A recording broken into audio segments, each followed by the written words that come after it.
अरे संजय, चल यार आज मजा करेंगे। बाहर से बाहर निकलते समय उमेश संजय से बोला। दिनेश भी उनके साथ साथ था। संजय ने कहा, मैंने पहले ही बहुत ज़्यादा शराब पी ली है। अब मैं इस हालत में नहीं हूँ कि कहीं जा सकूँ। उमेश और दिनेश ने संजय की बात नहीं सुनी और उसे पकड़कर जबरदस्ती कार में बिठाया और एक होटल में जा पहुंचे। वहां पहुंचकर उमेश और दिनेश ने एक कमरा ले लिया। उन दोनों ने पहले ही फोन पर इंतजाम कर लिया था तो होटल का एक मुलाजिम उनके कमरे में एक लड़की को लाया। उमेश ने उस मुलाजिम को पैसे दिए। वो लड़की वो वहीं छोड़कर चला गया। वो एक साधारण लड़की थी। लगता था कि पहली बार इस तरह का काम कर रही है, क्योंकि उसके चेहरे पर घबराहट के भाव थे। उसके कपड़े भी साधारण थे और कई जगह से फटे हुए थे। संजय उस लड़की के चेहरे को एकदम देख रहा था। उसे उसमें एक मासूमियत और घबराहट के मेल जोल भाव नजर आ रहे थे, जबकि उमेश और दिनेश उसको केवल हवस की नज़र से देखे जा रहे थे। तभी उमेश लड़खड़ाता हुआ उठा और उसने दिनेश व संजय को बाहर जाने के लिए कहा। वो दोनों बाहर आ गए। अब कमरे में केवल वह लड़की और उमेश थे। उमेश ने अंदर से कमरा बंद किया और संजय को ये सब बिल्कुल भी अच्छा नहीं लग रहा था। लेकिन उमेश और दिनेश ने इतनी ज़्यादा शराब पी ली थी कि उनके होश ही ना था कि वो क्या कर रहे हैं। काफ़ी देर हो गई तो संजय ने दिनेश को कमरे में जाकर देखने को कहा। दिनेश शराब के नशे में चूर था। लड़खड़ाता हुआ कमरे के दरवाजे पर पहुंचकर उसे लड़खड़ाने लगा। काफ़ी देर बाद लड़की ने दरवाज़ा खोला। उस लड़की ने दिनेश से कहा कि उसका दोस्त सो गया है, उसे उठा लो। नशे की हालत में चूर दिनेश उस लड़की की बात सुनने के बजाय पकड़कर उसे अंदर ले गया और दरवाज़ा बंद कर लिया। संजय दूर बरामदे में बैठा ये सब देख रहा था। दिनेश को भी कमरे में गए काफ़ी देर हो गई थी तो संजय ने दरवाज़ा खटखटाया। इस बार भी उसी लड़की ने दरवाज़ा खोला। वो परेशान दिख रही थी।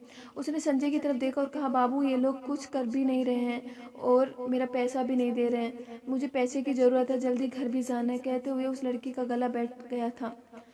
संजय ने लड़की की ओर अंदर चलने को कहा और थोड़ी देर में उसे उसी होटल के दूसरे कमरे में ले गया। उसने जाते ही उसे देखा कि उमेश और दिनेश शराब के चूर बिस्तर पर पड़े थे। संजय ने दूसरे कमरे में उस लड़की को बैठने को कहा। लड़की घबराते हुए बैठ गई और वो थोड़ा जल्दी में लग रही थी। संजय ने उसे पास रखा, पानी पीने को दिया, जिसे वो एक सांस में पी गई।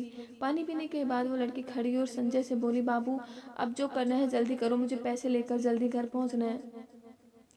संजय को उसकी मासूमियत बातों पर हंसी आ रही थी। उसने उसे पैसे दे दिए तो उसने पैसे रख लिए और संजय को पकड़कर बिस्तर पर ले गई और अपने कपड़े उतारने लगी।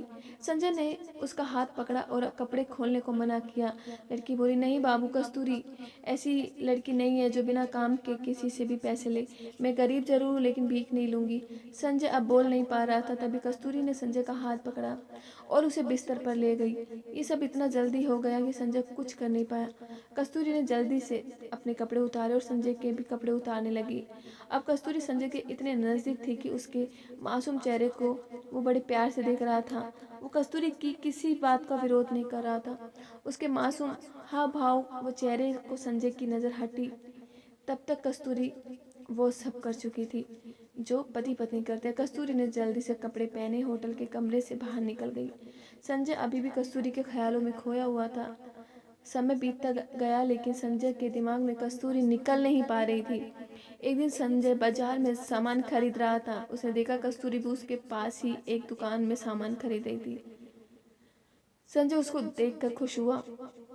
उसने कस्तूरी को आवाज़ दी तो कस्तूरी ने मुंह मोड़कर देखा और फिर दुकानदार के से सामान लेने में जुट गई। संजय उसके पास पहुंचा। कस्तूरी ने संजय की तरफ कोई ध्यान नहीं दिया। कस्तूरी ने सामान खरीदा और दुकान से बाहर निकल गई। संजय ने उसे पीछे से आवाज़ देता रहा लेकिन उसने अनसुना कर दिया। कुछ दिन बाद संजय को कस्तूरी पर फिर दिखाई दी। उस दिन संजय ने कस्तूरी का हाथ पकड़ा और उसे भीड़ से दूर खींच कर ले गया। उससे उसकी पिछली बार की हरकत के बारे में पूछना चाहा तो संजय के पैरों की जमीन खिसक गई। उसने देखा कस्तूरी का चेहरा पीला पड़ चुका था।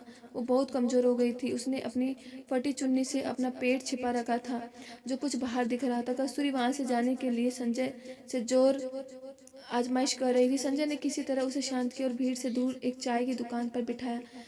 संजय ने गौर से कस्तूरी के चेहरे की तरफ देखा तो उसका दिल बैठ गया। कस्तूरी सचमुच बहुत कमजोर थी। संजय ने कस्तूरी से उसकी इस हालत के बारे में पूछा तो पहले तो वो कुछ नहीं बोली, लेकिन संजय ने प्यार से उसके सिर पर हाथ फेरा तो वो रोने लगी। संजय कुछ समझ नहीं पा रहा था। कस्तूरी ने अपने आंसू पोंछे और बोली, बाबू मेरी ये हालत उसी दिन से है जिस दिन आप और आपके दोस्त मुझे होटल में मिले थे। संजय ने उसकी तरफ सवालिया नज़रों से देखा और वो फिर बोली, बाबू मैं कोई धंधे वाली नहीं हूँ, मैं उस गंदे नाले के पास वाली कच्ची झोपड़ी में रहती हूँ। उस दिन पुलिस मेरे भाई को पकड़ कर ले गई क्योंकि वो गाली में चरस गांजा बेच रहा था। उसे जमानत पर छुड़वाना था। मेरे माँ बाप के पास पैसा नहीं था, अब मुझे कुछ करना था। मैंने अपने पड़ोस में सबसे पैसे मांगा लेकिन किसी ने नहीं दिया। थक हार कर बैठ गई तो मेरी एक मौसी बोली कि इस बेहरम जमाने में कोई मुफ्त में पैसा नहीं देता। मौसी की बात मेरी समझ में आ गई और मैं आप और आपके दोस्तों तक पहुंच गई। कस्तूरी चुप हुई तो संजय ने अपने चेहरे के दर्द को छिपाते हुए पूछा, तुम्हारी ये हालत कैसे हुई? कस्तूरी ने कहा, बाबू ये जानकर आप क्या करोगे, ये तो मेरी किस्मत है। संजय ने फिर जोर दिया तो कस्तूरी बोली, बाबू उस दिन आपके दिए गए पैसे से मैं अपने भाई को हवालात से छुड़ा लाई तो भाई ने पूछा कि ये पैसे कहाँ से आए। मैंने झूठ बोल दिया, किसी से उधार लिए। थोड़ी देर चुप रहने के बाद वो फिर से बोला, बाबू सच सब ने पैसा देखा लेकिन मैंने जो जिस्म बेचकर एक जान को अपने शरीर में आने दिया तो उसे सब नाजायज कहने लगे। और जिस भाई को मैंने बचाया था वो मुझे धंधे वाली कहने लगा और मुझे मारने लगा। वो मुझे रोज ही मारता है। ये सुनकर संजय के कलेजे को खून सूख गया। इस सब के लिए वो खुद को भी कसूरवार मानने लगा। उसकी आंखों में आंसू छलक गए थे। कस्तूरी ये देखकर वो बोली, बाबू इसमें आपका कोई कसूर नहीं। अगर मैं उस रात आपको जिस्म नहीं बेचती तो किसी और को बेचती, लेकिन बाबू उस दिन के बाद मैंने अपना जिस्म किसी को नहीं बेचा। ये कहते हुए वो चुप हो गई। कुछ सोचकर बोली, बाबू उस रात आपके अच्छे बर्ताव को देखकर मैंने फैसला किया था कि मैं आपकी इस प्यार की निशानी को दुनिया में लाऊंगी और उसी के सहारे जिंदगी गुजार दूंगी, क्योंकि हम जैसी गरीब लड़कियों को कहाँ कोई प्यार करने वाला जीवन साथी मिलता है। इतना कहकर कस्तूरी का गला भर आया। वो आगे बोली, बाबू ये आपकी निशानी है और मैं इसे दुनिया में लाऊंगी, चाहे इसके लिए मुझे मरना ही क्यों ना पड़े। इतना कहकर वो तेजी से उठी और अपने घर की तरफ चल दी। ये सुनकर संजय जैसे जैसे जम गया था। वो कहकर भी कुछ भी नहीं कह पाया। उसने फैसला किया कि वो कस्तूरी के घर जाकर उससे शादी की बात करेगा।